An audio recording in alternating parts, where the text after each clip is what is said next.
Welcome to another episode of Growth Hacker TV. I'm Bronson Taylor, and today I have Christopher Klundt with us. Christopher, thanks for coming on the program. Yeah, thanks a lot, Bronson. Glad to be here. Yeah, absolutely. Now, Christopher, you are the CEO and co-founder of StudyBlue, which is the largest and fastest growing library of study materials online, and it actually contains more than, this is a real number, 250 million user-generated digital note cards. Is it really 250 million? Yeah, we're actually bumping up against 300 million. Wow, that's awesome. So it keeps moving. Well, you're the kind of guy we want on this show. You got enough people to generate almost 300 million pieces of content. You're doing something right, or a lot of something's right. So first, kind of big picture, tell us about StudyBlue. What is it? Yep. So kind of as you alluded to, we're a crowdsourced learning app for students of all disciplines, really. We started mostly with college students, but at this point, whether you're middle school to medical school or you're a lifelong learner, we have intelligent study tools that can really help you study smarter, study more effectively, save time, study on the go. So we offer products, whether that's notes or flashcards or study guides or quizzes or review sheets, basically great ways to learn what you're trying to learn and source from the power of the crowd. I got you. So you're not teaching subjects. You're giving people tools so whatever subject they're trying to learn, they can learn it easier. Yep, we're content agnostic, so whatever you want to bring to StudyBlue, we're more than happy to welcome you. Gotcha. And so why did you start it? I mean, were you in kind of the educational space? Was this a personal need, or did you just see a big market opportunity?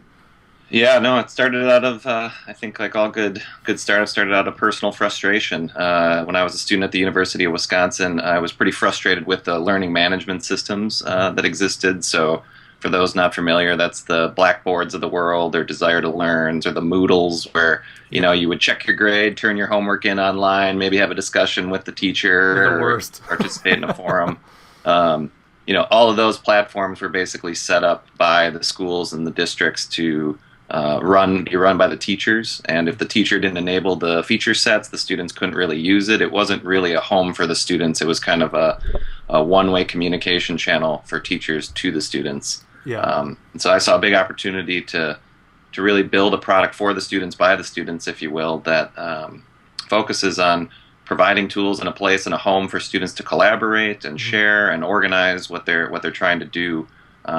And we originally started by trying to bite off way more than you can chew. We're like, we're going to do calendaring and study groups and forums and homework solutions and flashcards and notes and tutoring.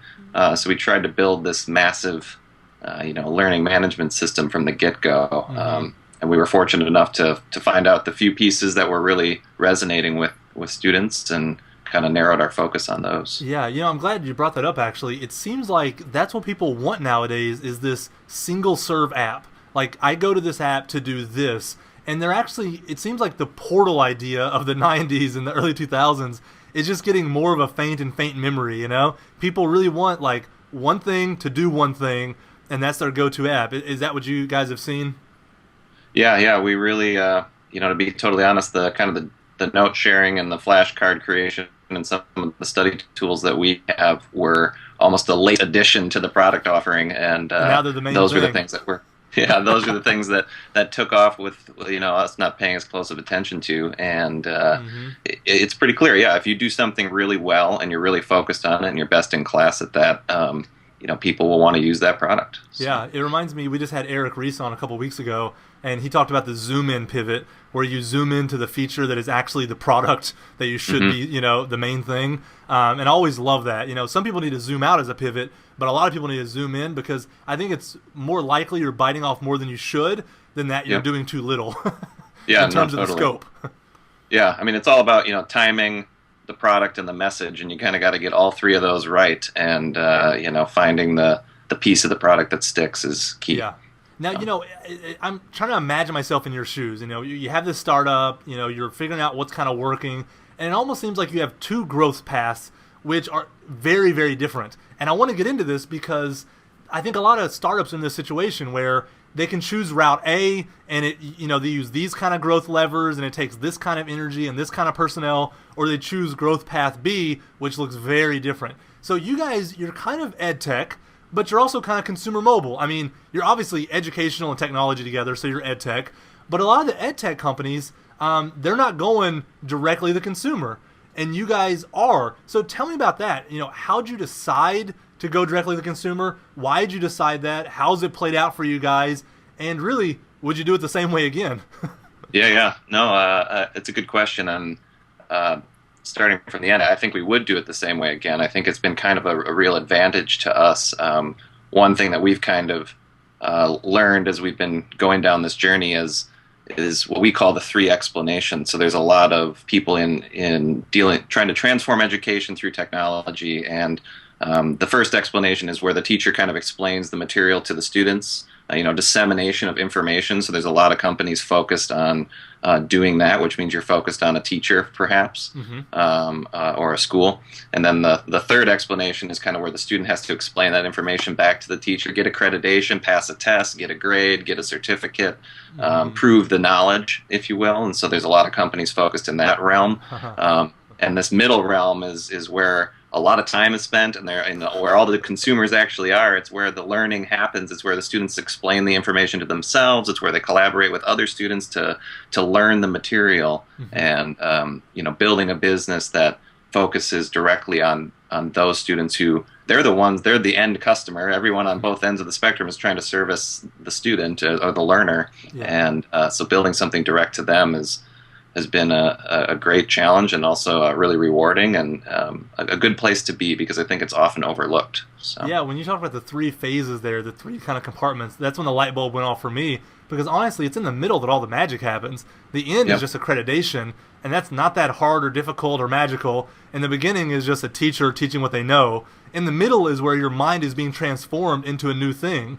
I mean, that's really where the cool stuff is taking place. So that's awesome you guys kind of picked that. And just to make it clear, what a lot of people are doing that are doing ed tech, they're going and trying to get deals and partnerships, right?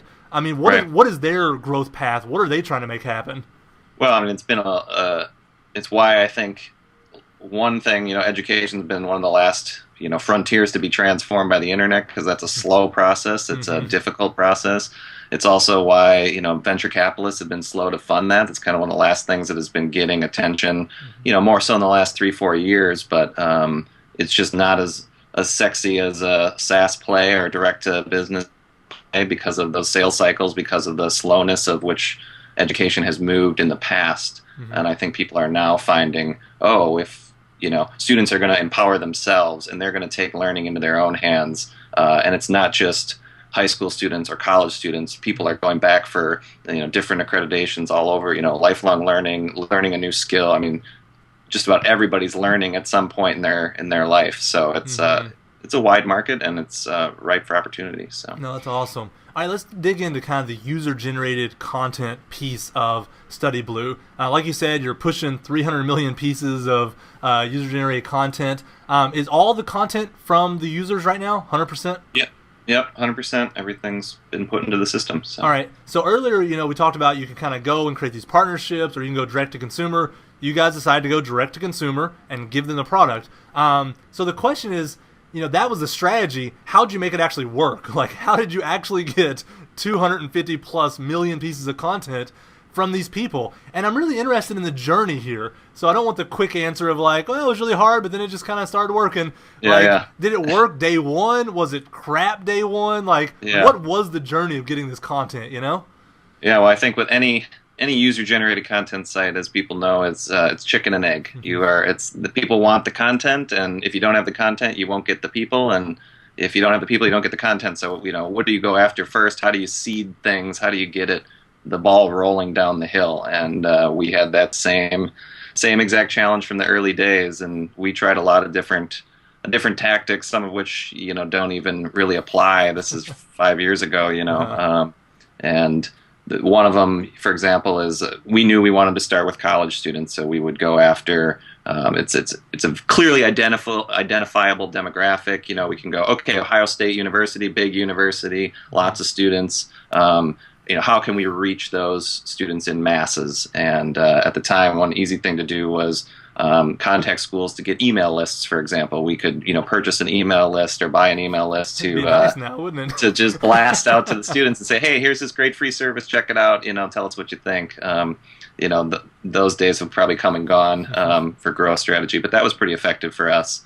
And then in terms of seeding content, I remember days in the basement where we would just be on the phone or on email all day with students at different campuses being like, we'll pay you a little bit to seed the content. Are you a great note taker? Are you a great student looking to make a little extra cash? We'll give you $20 if you put your content onto StudyBlue for others to see. So we did that for a while, and what's been cool is you see these little network pocket effects take place. A school, word spreads on a campus, specific college campus, kind of like meningitis in the dorms or something. I mean, if one kid learns about it and it's awesome, like it just spreads and everybody hears about it. So the working with college campuses was pretty effective for us to grow, and then people have a brother or a cousin at a different school, and you can start to see where the network effect starts to spread out, and not too unsimilar to Facebook, basically, when it started. Yeah, that's the thing coming to mind, obviously.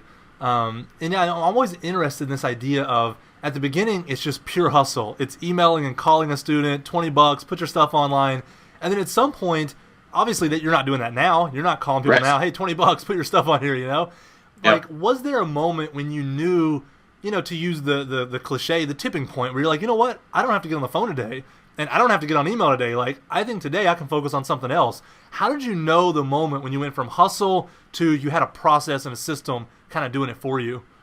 Yep.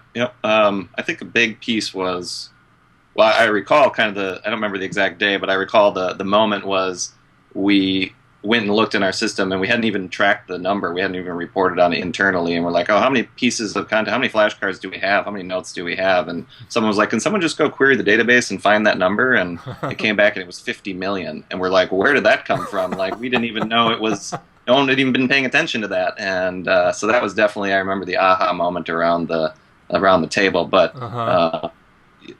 up to that point, I think the key thing was just responding to customers' needs. When you have a few people who are interested in your product, they're like, oh, I really like this. We had a good tool. We had a best-in-class tool for what these students wanted to do. We were solving a problem for them. We were making it easier, saving them time, and that we kept focusing on the tool, and that's what drives the content, is people want to use a tool because it helps them directly. So And do you find that people are using their own content primarily, or are they actually using other people in their class who took notes and that kind of thing? Yep, it's we have a really divided market. We've got we have our little user personas, if you will, and one of them's the do-it-all, who goes to every lecture, who reads the textbook 3 times, who is diligent about rewriting their notes, and they have their routines, and they're really good with their own content. And they don't need much help from other people. And then you've kind of got people who are like, no, just enough, who like, maybe it's the struggling students, a C trying to get to a B, or I just need to pass this class, or like, I want to be an A student so I can get into, law school, but I don't know how to do that. And a lot of those students will really find the power of crowdsource and collaborating with each other online to help them fill their gaps and find out what they don't need. So, we have different groups. Yeah. And, tell me what you think about this, but as I think about StudyBlue, it seems like the genius of it is the fact that you're taking an offline behavior, which almost everyone does who's trying to get a good grade. You create flashcards, you take notes. I mean, these are just the basics, and they're so basic, everyone does them all over the place. No matter what the system is, they're happening. And you basically created a way to bring that online to give less friction to the process and make it more accessible and make it easier. Do you feel like it was that online or offline behavior being brought online that really is the genesis of this whole thing and why it's working? Yeah, I think that's a big part of it. I mean, we often say you start with imitation and then you move to innovation. So, I mean, we were imitating paper flashcards. You imitate note-taking in a spiral notebook. Kids are used to that. That's an easy thing. Oh, I did this with pen and paper. Oh, I can do this on my laptop, or I can do this on my phone. It's an easy transition to make. Now we're at the stage where we can innovate. Now you can do, when you have all the data points, when we know everybody who's looking at every piece of content, what they know, what they don't know, how long it takes them, those are things that pen and paper can't do. And so now you start to really provide even a more powerful service that doesn't just replace what they were doing, but augments it as well. So yeah, I really like that. Imitate and then you innovate. And here's another question too, though, is it seems like the ideas or the ability to take things from offline to online are getting more and more scarce. You know what I mean? It's like you guys, now you got notes. Somebody else could compete, but you guys kind of got note cards. I mean, that's just what you do, and you're the go-to place. Do you feel like that all of that kind of low-hanging fruit offline activity like Facebook, hey, we're social people, let's have a social network online.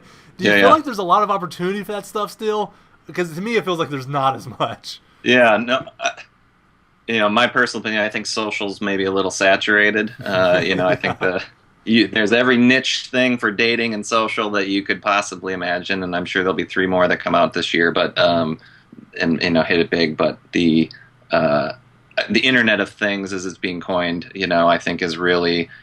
It isn't so much things I did offline per se, but it's smart technologies around the home, smart technologies around the car, smart technologies around things that I use every day that might be technologies in nature, but aren't plugged into the internet and the shared resources and tracking. Yeah. So. I like, it's fun that you just said that because, again, it's kind of like, okay, the first version of the web was just bringing offline stuff online. This new version is the innovate stage. We're not just imitating, we're innovating. And so it knows how long I'm sleeping, and it knows where I'm driving, and it turns on the lights to my house with hue when I get close. Like, it's all these things are working together now. And there was no offline version of this, really. It's something new. It's an innovative thing. So that's a cool way to see the trajectory of online, and to make sure people watching this are going to where the puck's going, not where it's been. And so, get ahead of where everything's moving to. Okay, so on your homepage, it says that you guys are a mobile-first company. That's one of the headlines, halfway down, 3/4 way down the page. So did you all begin on mobile, or did you begin on desktop? What was that journey like for you guys? Yeah, no, that's a funny one. So we kind of were coming out right as the iPhone was being introduced. So we were, we didn't know. So we definitely started with browsers and building for, laptops and desktops. But I do remember a funny conversation where our co-founder was presenting to myself and another board member, and it was kind of saying like, "Oh, we got to build for mobile. We got to go after mobile." And we were kind of looked at him and we're really angry, and we're like, "What are you talking about? We haven't even nailed web yet. Like, forget mobile. Mobile's no, mobile's wrong." And in hindsight, he was maybe a year or two ahead of where his thinking, where we wanted to be. It wasn't Fred Wilson, was it? No, it was not. He's the one that was championing mobile before a lot of people. Yeah. But I think we ended up doing it right. We stumbled a little bit. We built a BlackBerry app. That was the first app we ever built. And awesome. I think by the time we released that, BlackBerry was already toast. So we quickly moved on to iPhone from there. But we started primarily browser, and as mobile devices and smartphones in particular started really taking off, and it was clear that there was no turning back from that, we got on that bandwagon pretty quick. And now we've kind of reversed the trend. I mean, if you look at our product staff, for example, we're 3 people, for example, in mobile development to 2 in web. And so we staffed the team to focus on mobile first. What percentage of your users are on mobile? So we're 50-50. About 2 years ago, we kind of crossed that 50-50 mark. But again, it's kind of the right screen size for the right tool. If I'm studying on the go, mobile's perfect, right? I need to review some content waiting in line for the bus or on my way to school or whatever it may be. Short bursts sessions of studying on mobile's great. If I'm going to write down some notes or really study or pull out the textbook and have all my content with me, I'm probably going to use a laptop or a desktop. So we see a lot of people using both platforms, and I think we can't afford not to be everywhere. Yeah, so it makes sense. When you're 50-50, you just kind of have to be both. You're in a place where you have to serve them both. This next question I want to ask is because so many people come on the show and we talk about the highlights. This is what went well, and this is what went well, and this other thing went well too. And people watching sometimes get the impression that we're all just moving from success to success with very few bumps in the road, when in reality we both know is quite different than that. Talk to me about some of the hard times that you've had getting this big and really growing a community this large. What are some of the toughest obstacles that you've had to overcome with Study Blue? The times when you go home and you're just like, man, this may not work, or we've wasted 6 months, or something. Yep, yep. No, it's a long haul. I mean, for people out there to think that everything's going to be, in 12 months this thing's going to be a rocket ship, and you're going to sell for $1 billion and life's going to be great. I mean, those stories exist, and that's what people like to write about. But I mean, your odds of that are like winning the Powerball. So I mean, it's just not reality. Most people have to slog through it, and you have nights where you go to bed sick because you don't know what tomorrow's going to bring, or if you're going to be alive tomorrow with your business, and that's more the reality of it. And so I think it's about staying alive as a business. I mentioned earlier, you got to have timing in the market, you got to have the right product, and you got to have the right message, and you need all three of those things to hit for you really to take off. And tell me those three again. I feel like there's something there. What are those three things that you said need to hit? The timing in the market is correct. You got to have the right product for the market, and you got to have the right message that you're delivering to the market. And all right, let's break down each of those real quick, because I feel like there's some good insight there. So timing, I think it's kind of obvious. Like, you can have a great product at the wrong time, and it just kind of falls flat. You can be ahead of your time. You can be behind your time. The timing is just kind of like surfing. You got to get right on the wave as it's when it's ready to be surfed, or it doesn't matter how good of a surfer you are. And the second one, though, is product. Do you mean it has to be the right product kind of for that time and for that community? Is that what you mean? Well, for the market, it kind of goes back to the how much narrow focus do you have? Are you servicing, how many needs are you trying to service? How many types of people are you trying to service? It's got to be the right. You got to box it up in a nice package and make sure that it's not too much or too little. Yeah, and so the first two, the timing and the product, I think people understand those. But the third one, you said message. And usually messaging is like, oh, that's important, but it's not core. I mean, it's not one of the three. You know what I mean? So you put messaging as like one of the main things that you have to get right to really have a success. What do you mean by that? Yeah, no, part of that is core to, what growth hacking is all about here. I mean, it's the idea that you create a brand and a feeling. I think design has become and messaging has become more and more important. People are realizing that last 5-6 years as that's taken on more prominence. But the fact that users today of technology want to affiliate with your brand. They want to feel like they there's something they can tweet about, they can share with other people. I mean, most companies, they grow word of mouth. If they're really going to be viral, it's going to come from other people telling other people. Mm-hmm. And what do they say about you? How do they feel about you? Are you delivering good customer service so that they feel like you, even if you screw up, that they still are loved by you? And having that message right and knowing that you communicate that everywhere from the homepage to in the product to messages, notifications you may send out in the app, to your social media presence, to what is your company saying on Twitter or on Facebook or other places that it's prominently portrayed. So I love that you having that right and unified and clean is key. No, I think you're absolutely right. I mean, I think messaging just matters. I mean, you think about you go to any marriage counseling, and all they're going to talk about is your communication. Are you communicating? Are you understanding what each other is saying? But we don't think of that same way, like our marriage to the market, and we communicate incorrectly at the wrong time with the wrong thing, and it hurts the relationship between us and the market. So I think messaging is huge, because you can have a good product for somebody at the right time, but if you don't say the right sentence that clues them in that it's the right product at the right time, they can miss it when it was like the best thing that could have happened in their life this year. Yeah. Well, and a lot of your messaging could come from your users. I mean, some of our key phrases that we use a lot are save time, stress less, get better grades. Those value propositions, we didn't invent those. We asked our users, why are you using Study Blue? And that's what they told us in spades. Gotcha. And so we just spitting it right back to them, because it's like, hey, here's what other people like you are getting out of this service. Here's why you should care. Yeah, no, that's awesome. All right, so right now, when this interview is over, you're going to go work on something related to Study Blue, I'm sure.